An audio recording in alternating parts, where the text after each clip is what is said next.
Hello বন্ধুরা, তোমরা সবাই কেমন আছো? আশা করি ভালো আছো। আমিও ভালো আছি। দেখতেই পাচ্ছ বন্ধুরা, আজকে যেহেতু লাস্ট সোমবার, আমি তো ঘরের ঠাকুরগুলোকে পুজো দিয়েছি, সেটা তো তোমাদের সাথে শেয়ার করলাম। বুঝতে পারছো, শরীরটা ভালো নেই, কালকে পড়ে গেছিলাম, গা পা সব প্রচণ্ড ব্যথা বন্ধুরা, বুঝতে পারছো তো। পাটা নিয়ে তো চলতেই পারছি না, ডান দিকে পড়েছি তো, ডান পাটা ভীষণ ব্যথা, থাই থেকে একদম, বুঝতে পারছো বন্ধুরা। আর এই যে পুজো দেওয়ার এই যে ঠাকুরের এই যে ফলগুলো ছিল, এখন ফলগুলো দুটো খাচ্ছি। আর মেয়েটা বেলায় একটু ছাউ মেখে দেবে, দুপুরবেলা ছাউ মাখাটাই খাবো। ঠিক আছে বন্ধুরা, আর আশা করি তোমরাও নিশ্চয়ই শ্রাবণ মাসে সোমবার সবাই পুজো টুজো করো। ঠিক আছে, আর এই তো এই শনিবার সোমবারটাই লাস্ট হয়ে গেল, আর শনিবারটা লাস্ট আছে শ্রাবণ মাসে। আর আমার চোখ মুখ দেখেই বুঝতেই পারছো, মুখটা খুব দুর্বল লাগছে, চোখগুলো বুঝতেই পারছো দেখে। মানুষের দেখো বন্ধুরা, শরীরটা খারাপ থাকলে কিন্তু চোখ মুখেই হয়ে যায়, ঠিক কি না?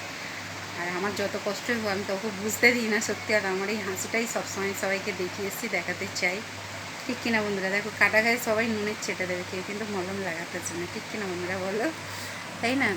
আর এই দেখো এই ছেলেকে স্কুলে দিয়েছে, এই যে ফল নিয়ে বসে পড়েছি।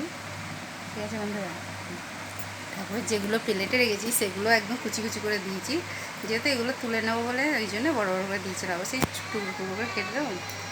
কে কে ফল খাবে, কে কে প্রসাদ খাবে, তো বন্ধুরা চলে এসো। ঠিক আছে, প্লিজ প্লিজ আমার চ্যানেলটাকে এইভাবে সাপোর্ট করো বন্ধুরা, এইভাবেই ভালোবাসা দিও তোমাদের। ঠিক আছে, আর একটু ছোট্ট করে একটা লাইক করো, একটু শেয়ার করো বন্ধুরা, বেশি বেশি করে। ঠিক আছে, চলো টাটা বাই, ভিডিওটাকে স্কিপ করো না, দেখতে থেকো।